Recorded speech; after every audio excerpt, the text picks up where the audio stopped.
కేసీఆర్ గారి దార్శనికతకు, కేసీఆర్ గారి ప్రణాళికాబద్దమైన ఆలోచన విధానానికి ఒక తార్కాణం మన కళ్ల ముందు ఇక్కడ కనబడుతున్న కాకతీయ మెగా టెక్స్టైల్ పార్క్ యొక్క ప్రస్తుత పరిస్థితి కేసీఆర్ గారి విజన్ కు ఒక నిదర్శనంగా చెప్పొచ్చు.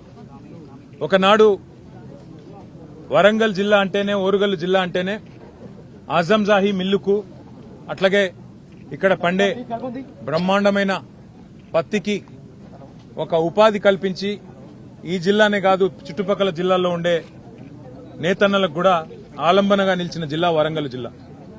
అట్లాంటి వరంగల్ ఉమ్మడి ఆంధ్రప్రదేశ్లో ఆనాడు తన పూర్వ వైభవాన్ని కోల్పోయి ఇక్కడ ఉండే నేతన్నలు వలసపోయి సూరత్కి, షోలాపూర్కు, భివాండీకి వలసపోయే పరిస్థితి ఉమ్మడి ఆంధ్రప్రదేశ్లో వచ్చింది. ఆ పరిస్థితి మారడమే కాదు, మొత్తం వరంగల్ కూడా ఒక సూరత్ లాగా, తమిళనాడులోని ఒక తిరుపూర్ లాగా టెక్స్టైల్ హబ్ కావాలి, తిరిగి పూర్వ వైభవం వరంగల్కు రావాలనే ఉద్దేశంతో ఫార్మ్ టు ఫ్యాషన్, అంటే farm to fabric, farm to fashion అంటే ఇక్కడ నల్లరేగడి నీళ్లలో పండే తెల్ల బంగారం పత్తిని లాభసాటిగా మారిస్తే రైతన్నకు లాభమైతుంది, ఫామ్ లో పనిచేసే రైతుకు లాభమైతుంది. దాంతోపాటు ఇక్కడ మరి ఉండే మహిళలు ఎవరైతే ఈ ఫ్యాషన్ ఇండస్ట్రీలో, ఫ్యాబ్రిక్ ఇండస్ట్రీలో పనిచేస్తే వారికి కూడా ఉపాధి దొరుకుతుందనే ఉద్దేశంతో భారతదేశంలోనే అతి పెద్ద టెక్స్టైల్ పార్క్ ఏర్పాటు చేసింది ఆనాటి కేసీఆర్ గారి ప్రభుత్వం. సరిగ్గా 8 ఏళ్ల కిందట 2017 అక్టోబర్ 22 నాడు పెద్దలు కేసీఆర్ గారు ఇదే ప్రాంగణంలో ఆనాడు కాకతీయ మెగా టెక్స్టైల్ పార్కుకు శంకుస్థాపన చేయడం జరిగింది. సరే, మధ్యలో కరోనా రావడం వల్ల 2 ఏళ్లు కొంత ఇబ్బంది అయినా చివరికి ఈరోజు ఇక్కడికి వచ్చి చూస్తే కైటెక్స్ లాంటి పరిశ్రమ, యంగ్ వన్ లాంటి పరిశ్రమ, గణేష లాంటి పరిశ్రమ ఇవాళ దాదాపుగా 25-30 వేల మందికి ఈ కాకతీయ మెగా టెక్స్టైల్ పార్కు నుంచి ప్రత్యక్ష ఉపాధి అవకాశాలు కల్పించే స్థాయికి చేరుకోబోతా ఉండడం నిజంగా కూడా చాలా సంతోషదాయకం. ఇప్పుడే మేము కిటెక్స్ పరిశ్రమను విజిట్ చేసినాము. అందులో ఉండే అత్యాధునికమైన స్పిన్నింగ్ ఇండస్ట్రీని గాని, అదేవిధంగా గార్మెంటింగ్ పరిశ్రమను గాని పరిశీలించడం జరిగింది. అట్లాగే యంగ్ వన్, దక్షిణ కొరియాకు సంబంధించిన యంగ్ వన్ అనే సంస్థ, వారికి కూడా పెద్ద ఎత్తున ఆనాడు ఇక్కడ ఉపాధి అవకాశాలు కల్పించడం కోసం భూమిని కేటాయించడం జరిగింది. చాలా సంతోషంగా ఉంది. మరి వాళ్ళ ఈ ప్రాంతంలో ఆ రోజు ధర్మారెడ్డి గారు శాసనసభ్యుడిగా వారు కూడా స్థల సేకరణకి ఈ ప్రాంతంలో రైతాంగాన్ని ఒప్పించి మెప్పించి మనం అందరినీ కూడా బతిమలాడి మీకు ఇక్కడ ఉద్యోగాలు వస్తాయి, ప్రాంతంలో బ్రహ్మాండంగా ఉపాధి పెరుగుతుంది, ఈ ప్రాంతం అభివృద్ధి చెందుతుందని చెప్పి వారిని ఒప్పించడం జరిగింది. ఇవాళ ఆ కళ సాకారమై బ్రహ్మాండంగా పరిశ్రమ వచ్చి ఆ పరిశ్రమ 10 మందికి ఉపాధి కల్పించే స్థాయికి చేరడం చాలా చాలా సంతోషం. నేను ఒక విషయం గుర్తు చేస్తా ఉన్నా. మనము ఈ కాకతీయ మెగా టెక్స్టైల్ పార్కును పెట్టిన నాడు, ప్రారంభోత్సవం శంకుస్థాపన చేసిన నాడు భారతదేశంలో ఒక పాలసీ కూడా లేదు. మనకు మీరు గమనిస్తే పక్కనే ఉండే శ్రీలంక, ఇటు పక్కనే ఉండే బంగ్లాదేశ్ ఇవాళ వస్త్రాల ఉత్పత్తిలో భారతదేశం కంటే ఎన్నో రెట్లు, భారతదేశం మొత్తం 4% మాత్రమే టెక్స్టైల్ ఉత్పత్తి అవుతుంటే ఇవాళ పక్కనే ఉండే శ్రీలంకలో 8%, అట్లాగే పక్కనే ఉండే బంగ్లాదేశ్ లో 7%, చైనాలో 34% ఇవాళ వస్త్రం ఉత్పత్తి అవుతా ఉన్నది. టెక్స్టైల్ ఇండస్ట్రీ అక్కడ అంత బలంగా నిలదొక్కున్నది. ఆ పరిస్థితి మారాలి, మన తెలంగాణ టెక్స్టైల్ కు ఒక హబ్ గా తయారు కావాలి అనే ఒక విజన్ తో కేసీఆర్ గారి నాయకత్వంలో కాకతీయ మెగా టెక్స్టైల్ పార్కును ఇక్కడ వరంగల్లో ఏర్పాటు చేయడం జరిగింది.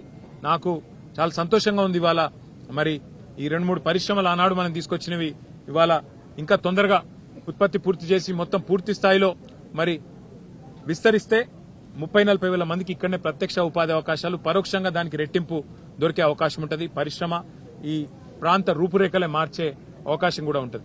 కాదు ఇంకా పనులు కొన్ని పెండింగ్ లో కనబడతా ఉన్నాయి, వాటిని పూర్తి చేయాలని చెప్పి నేను ప్రభుత్వాన్ని కూడా కోరుతా ఉన్నా. ఫ్లైఓవర్ ఆనాడు కేసీఆర్ ప్రభుత్వం మంజూరు చేసింది, ఆర్ఓబి మంజూరు చేసింది, దాన్ని పూర్తి చేయాలని చెప్పి కోరుతా ఉన్నా. అట్లాగే ఇంకా కొంత పార్కు లోపల కూడా drainage system, sewerage system, common facilities కూడా కొంత అప్పుడే శాంక్షన్ అయినాయి. కానీ మరి ఈ 2 ఏళ్లు ఎందుకో మందకొడిగా నడుస్తున్నట్టున్నాయి. వాటిని కూడా పూర్తి చేయాలని చెప్పి కూడా నేను ప్రభుత్వానికి విజ్ఞప్తి చేస్తా ఉన్నా. ఎందుకంటే గవర్నమెంట్లు మారొచ్చు కాక, పార్టీలు ప్రభుత్వాలు మారుతుండొచ్చు కాక, కానీ రాష్ట్రం శాశ్వతం, రాష్ట్ర ప్రయోజనం శాశ్వతం. ఇట్లాంటి శాశ్వతంగా దీర్ఘకాలికంగా మరి ప్రజలకు ఉపాధి కలిగించే, ఉపాధి ప్రొవైడ్ చేసే ఈ కార్యక్రమాలు శాశ్వతం. కాబట్టి నేను రాష్ట్ర ప్రభుత్వాన్ని కోరుతా ఉన్నా, వరంగల్ జిల్లాకు, ఉమ్మడి వరంగల్ జిల్లాకు కేసీఆర్ గారు ఆనాడు ఇచ్చిన ఒక gift KMTP, Kakatiya mega textile park. దీన్ని పూర్తి స్థాయిలో వినియోగంలోకి తీసుకొని రావాల్సిందిగా కాంగ్రెస్ ప్రభుత్వాన్ని కోరుతూ, దానికి మా పార్టీ తరఫున కూడా ప్రధాన ప్రతిపక్షంగా ఎప్పటికప్పుడు మా సహకారం కూడా అందిస్తామని చెప్పి తెలియజేస్తూ, స్థానిక ప్రజాప్రతినిధులు కూడా తప్పకుండా ఇందులో ఉపాధి అవకాశాల విషయంలో చొరవ తీసుకోవాలి. స్థానికులకే ఉపాధి అవకాశాలు దొరికే విధంగా కేసీఆర్ గారు ఆనాడు ఏదైతే మరి ఈ కార్యక్రమాన్ని రూపకల్పన చేసినారో, దాదాపు 1500-1600 ఎకరాల్లో మేము ఒరిజినల్ గా ఈ కార్యక్రమాన్ని డిజైన్ చేయడం జరిగింది. తదనంతరం కేంద్ర ప్రభుత్వం కూడా దీని నుండి స్ఫూర్తి పొంది కాకతీయ మెగా టెక్స్టైల్ పార్కు నుండి పీఎం మిత్ర అనే ఒక స్కీమ్ కూడా మనం 2017లో ఇక్కడ శంకుస్థాపన చేస్తే, ఒక 4 ఏళ్ల తర్వాత పీఎం మిత్ర అనే కార్యక్రమం వాళ్ళు కూడా తీసుకొచ్చినారు. చాలా సంతోషం. ఇవాళ తెలంగాణ ఆచరిస్తుంది, దేశం అనుసరిస్తుంది అనే పద్ధతిలో, what Telangana does today India does tomorrow అనే పద్ధతుల్లో మనం పెట్టిన కాకతీయ మెగా టెక్స్టైల్ పార్కు ఇవాళ భారతదేశానికి ఆదర్శంగా నిలబడడం చాలా చాలా సంతోషం.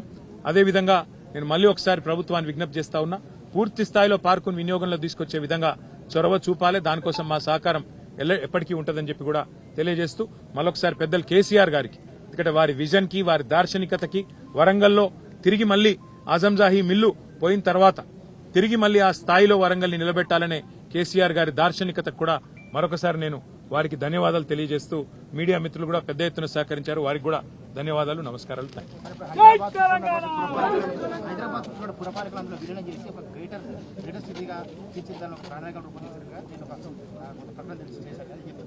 ఇక్కడ పరిస్థితి ఏంటి అంటే, కేసీఆర్ గారు ఉన్నప్పుడు 10 జిల్లాల తెలంగాణని 32 జిల్లాలుగా మార్చారు.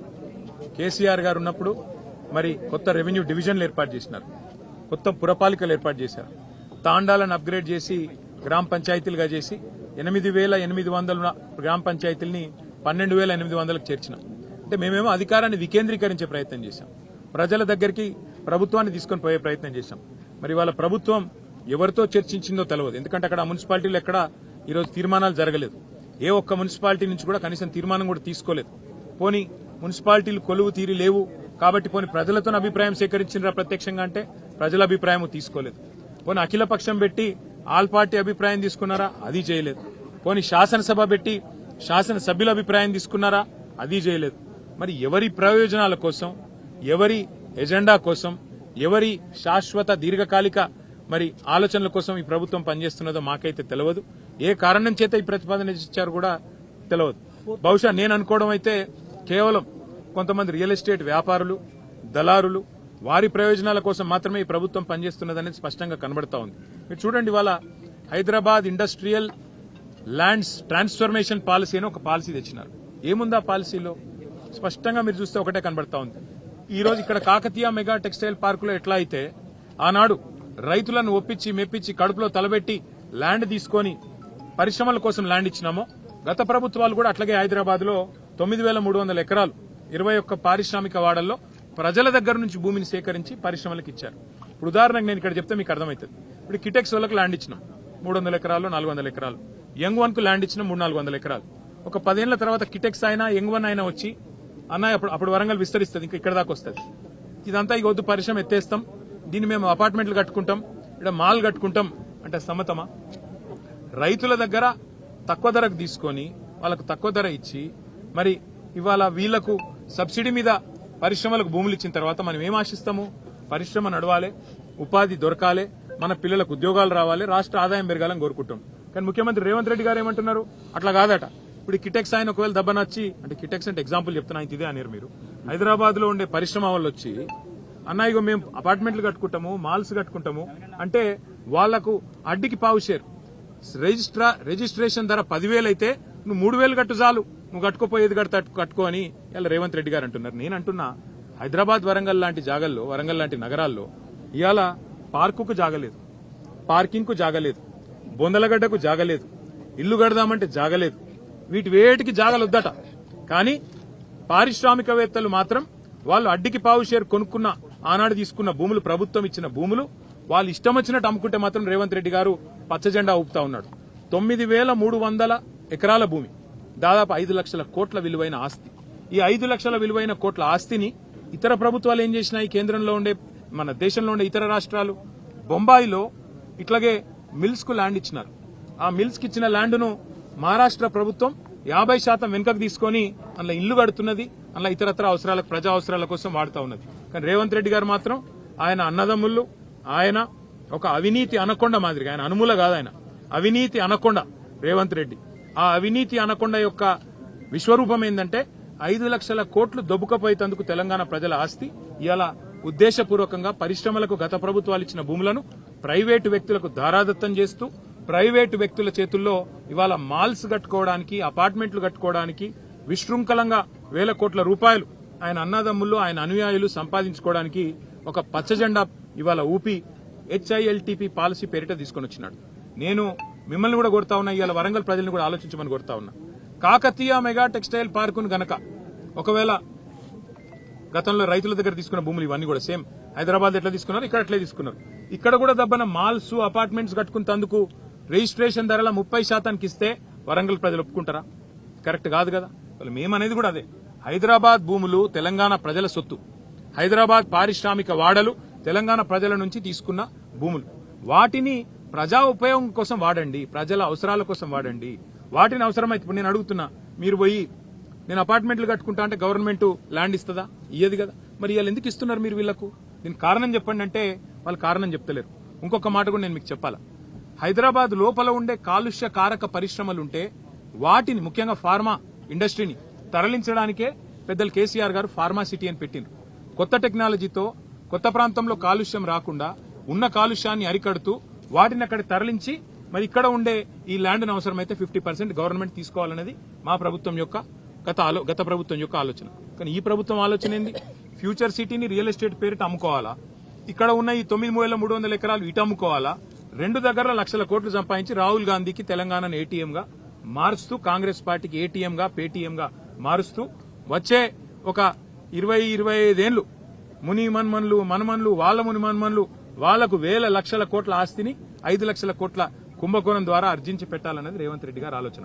ఇప్పుడు కాకతీయ మెగా టెక్స్టైల్ పార్క్ కి ఎట్లయితే మేము మా ప్రభుత్వంలో భూసేకరణ చేసినామో గతంలో ఈ 21 పారిశ్రామిక వాడల్లో కూడా గత ప్రభుత్వాలు అట్లే భూసేకరణ చేసినాయి. రైతుల దగ్గర, ప్రజల దగ్గర రెవెన్యూ భూములు తీసుకున్నాయి. మరి వాటిని ఇయాల నీ అబ్బసొత్తు అన్నట్టు, నీ అత్తసొమ్ము అన్నట్టు నువ్వు దానం చేస్తే బీఆర్ఎస్ పార్టీ చూస్తా ఊరుకోదు. దీని మీద ఒక కార్యాచరణ కూడా రూపొందిస్తాం, తప్పకుండా పోరాటం చేస్తామని చెప్పి కూడా రేవంత్ రెడ్డికి హెచ్చరిస్తూ వెంటనే ఈ ప్రతిపాదన వెనక్కి తీసుకోవాలి, లేకపోతే ఖచ్చితంగా ఒక పెద్ద పోరాటానికి శ్రీకారం చుడతామని చెప్పి కూడా ఈ ప్రభుత్వాన్ని రిజర్వేషన్ కి సంబంధించి 23% అన్నారు, అది 17% కూడా రాలేదు. దీని మీద అంటే చెప్పింది తెలంగాణలో సామెత ఉంది, కొండంత రాగం తీసి గాడిద పాట వాడిండేటోడు వెంకటి.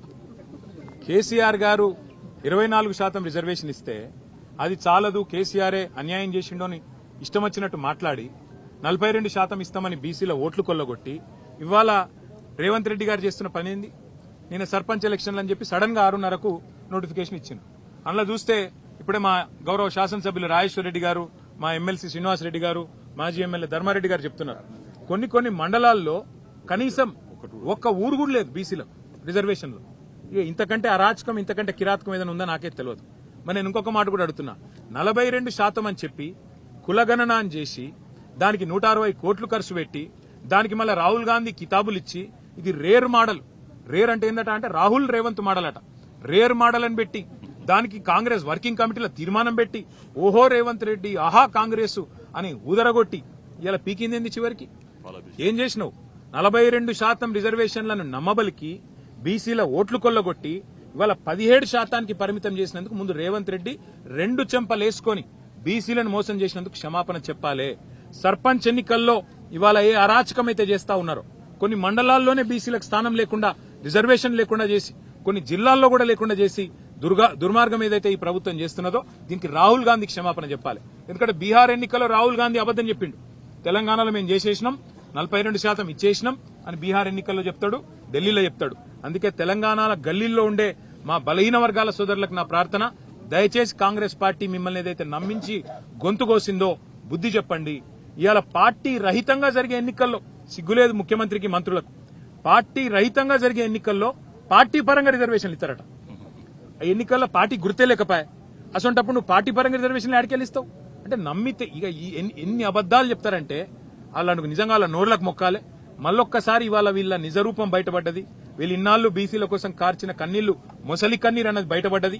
కాబట్టి బీసీ సోదరులు, ముఖ్యంగా సోదరీమణులు, మీరే బుద్ధి చెప్పాలా ఈ దుర్మార్గమైన ప్రభుత్వానికి అని చెప్పి మేము విజ్ఞప్తి చేస్తూ, ఈ రకమైన మోసాన్ని ఏదైతే కొనసాగించే ప్రయత్నం ముఖ్యమంత్రి ఆయన మంత్రులు చేస్తా ఉన్నారో దీనికి తప్పకుండా తెలంగాణ సందర్భానుసారంగా కసిదీర కాళోజీ నారాయణరావు గారు చెప్పినట్టు కసిదీర కాలం వచ్చినప్పుడు కాటేసి తీరుతుందనే మాట కూడా వారికి విజ్ఞప్తి చేస్తాం. Thank you.